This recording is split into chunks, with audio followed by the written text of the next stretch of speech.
औज़ुबिल्लाहि मिनश्शैतानिर्रजीम बिस्मिल्लाहिर्रहमानिर्रहीम अस्सलाम वालेकुम। वेलकम टू मेरे घर के जायके। आज मैं आपके लिए बहुत मज़ेदार जर्दी की रेसिपी लेकर आई हूँ। मैंने 2 चम्मच ऑयल के डाले थे और साथ ही इसमें मैंने इलायची डाल दी। जैसे ही इलायची में खुशबू आना शुरू हुई मैंने इसके अंदर ड्राई फ्रूट ऐड कर दिए, जिसमें बादाम, किशमिश और नारियल था। इसको हम जब अच्छे से रोस्ट कर लेंगे और इसके अंदर मैंने 1 कप दूध ऐड किया है और साथ ही मैं इसके अंदर 2 कप चीनी के ऐड कर दूंगी। मैंने 2 ग्लास चावल लिए हैं। बस इसको अच्छे से मिक्स कर लेंगे। जैसे ही चीनी हमारी अच्छे से हल हो जाएगी तो हम इसके अंदर उबले हुए चावल ऐड कर देंगे, जो मैंने पहले ही उबाल के और जर्दे का रंग डाल के उसको बॉईल कर लिया था।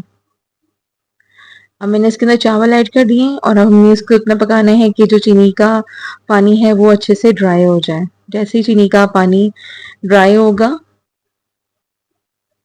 हम इसको दम लगा देंगे।